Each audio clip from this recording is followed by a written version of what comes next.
E aí pessoal, tudo bem com vocês? Sejam mais uma vez bem-vindos e bem-vindas aqui no Renologia. Eu sou o professor Tiago Renó e hoje nós vamos continuar falando de vias metabólicas, vamos falar de mais vias exclusivas de seres autótrofos e eu estou falando dela, da quimiossíntese. Mas antes da gente começar, o nosso ritual padrão, porque com certeza uma hora dessas você já está mais que acostumado. Se você é novo, é nova por aqui, boas-vindas muito mais que dadas. Aproveite e inscreva-se no canal, ative o sininho das notificações, deixe o seu like, o seu comentário, porque isso ajuda demais o canal a crescer. Pega papel e caneta, porque é hora do estudo. Quando nós abordamos a fotossíntese, falamos que ela era a principal via metabólica autotrófica de geração de energia e matéria orgânica para sustentar cadeias e teias alimentares. Fica até bonito falar isso. Mas é importante a gente frisar algo aqui.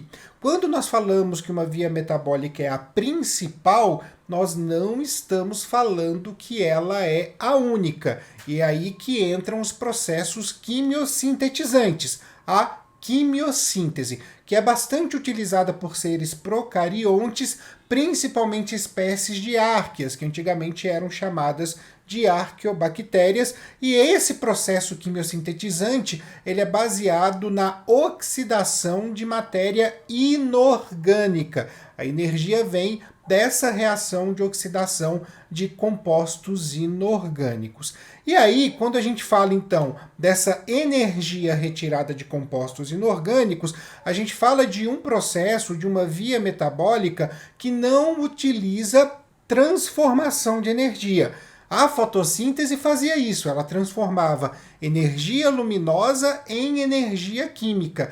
A quimiossíntese não, ela vai apenas transferir energia química de um composto para outro composto. Por isso, a gente tem uma diferença fundamental entre esses dois processos. Isso é importante porque muitas vezes esses organismos que estão fazendo a quimiossíntese não têm acesso a fontes de energia luminosa, não têm acesso à luz do sol. Quer ver um exemplo? Eu acho que é o exemplo mais significativo que a gente pode citar, são as bactérias que estão muito próximas às raízes das árvores, das plantas e participam do ciclo biogeoquímico do nitrogênio, que é fundamental, muito mesmo fundamental para os ciclos de nutrientes, que é fundamental para que a gente tenha a vida no nosso planeta, mas como elas estão próximas às raízes, elas não estão expostas à luz solar e por esse motivo precisam obter energia de uma outra forma que não seja a fotossíntese. A quimiossíntese, nesse caso, ela é essencial para que essas bactérias possam sobreviver. E aí, é importante a gente dizer aqui também que o que diferencia bem a quimiossíntese da fotossíntese é aquilo que seria equivalente à fase clara da fotossíntese, não a fase escura. Por quê? Porque é nesse momento que a gente tem a captação de energia.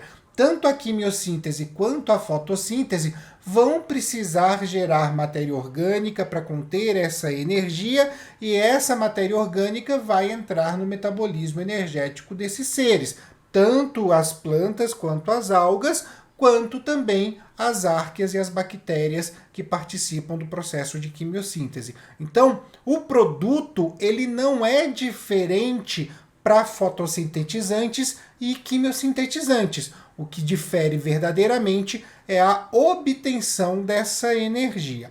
E aí a gente pode ver uma série de reações químicas de oxidação acontecendo como fonte de energia para os quimiosintetizantes. Eu posso citar aqui 3 grandes grupos: a oxidação do enxofre, a oxidação do nitrogênio e a oxidação do ferro. Outros metais também podem, mas o ferro entre os metais é o principal oxidado. E aí a gente fala especificamente agora das bactérias que vão fazer a oxidação do nitrogênio e participar ativamente do ciclo biogeoquímico, que é o que nos interessa, já que esse é um conteúdo que cai muito no Enem e cai muito nos vestibulares. E eu estou falando muito sério, não há um ano que Enem, ou primeira aplicação, ou segunda aplicação, PPL, ou então algum vestibular importante, não cobre uma questão de ciclo biogeoquímico do nitrogênio.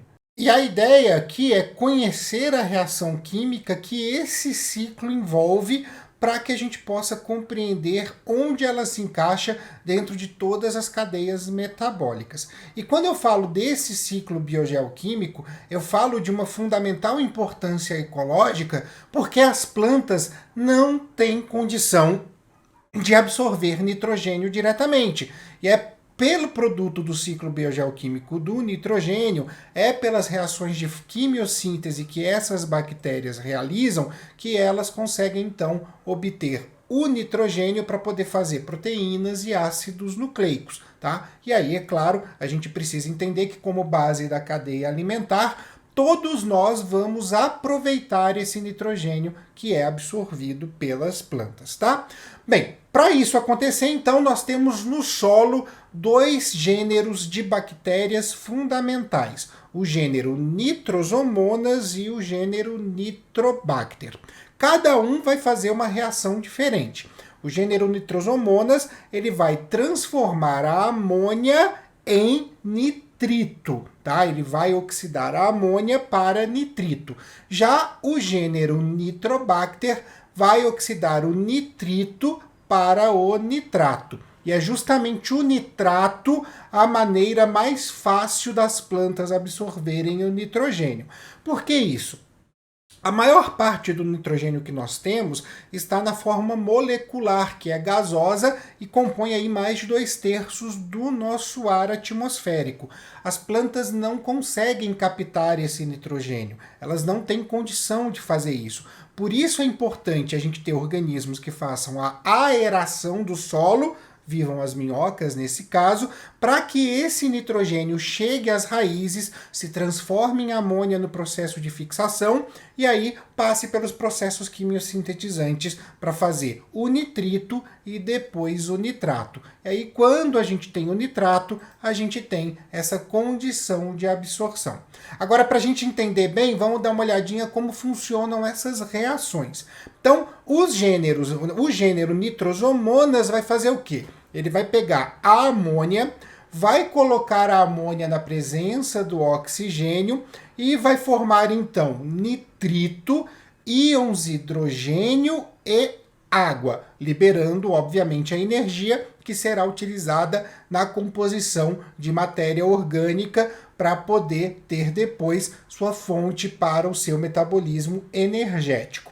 Quando a gente tiver o nitrito formado, obviamente, a gente vai tê-lo então pego pelo gênero Nitrobacter, e aí o gênero Nitrobacter também vai reagir esse nitrito com o oxigênio, e nesse processo de oxidação do nitrito, a gente vai gerar então o nitrato, e igualmente vamos liberar energia para a composição de matéria orgânica, para que essa matéria orgânica seja então utilizada no metabolismo energético dessas bactérias. E o nitrato resultante consegue então ser absorvido pelas plantas, que vai utilizar para fazer seus ácidos nucleicos, suas proteínas e outros compostos nitrogenados que são fundamentais para a sua sobrevivência, beleza?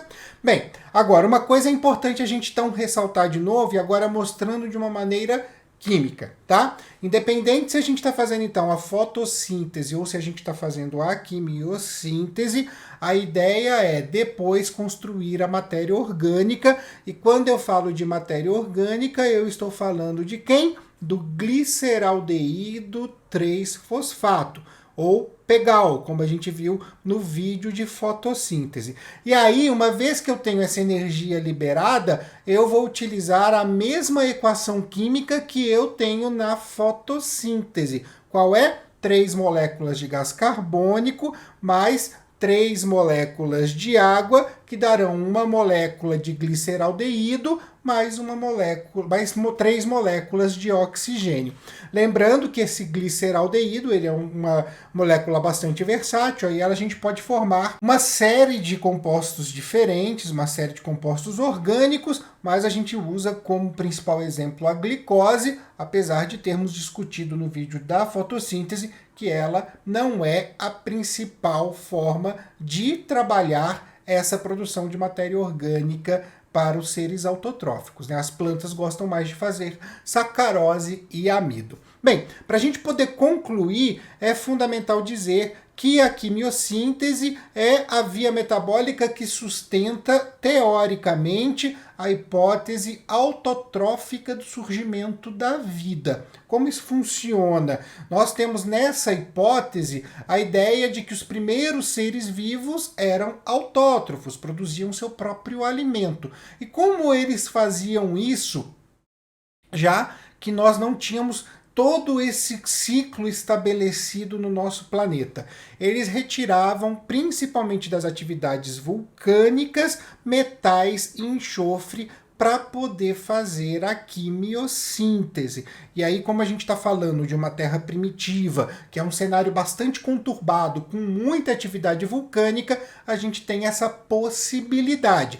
Claro, isso é uma das hipóteses, não é a mais aceita pela ciência, a mais aceita pela ciência é a heterótrofa, mas não podemos desconsiderá-la em momento algum, beleza?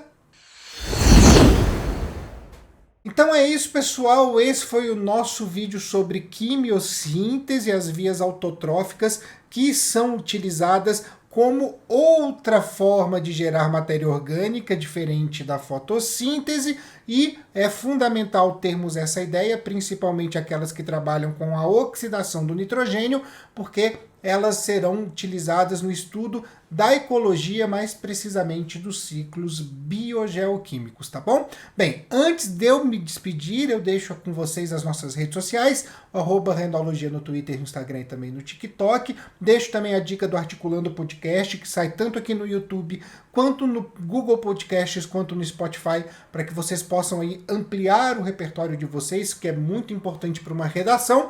E deixo, é claro, meu grande beijo a todos e a todas. E até a próxima!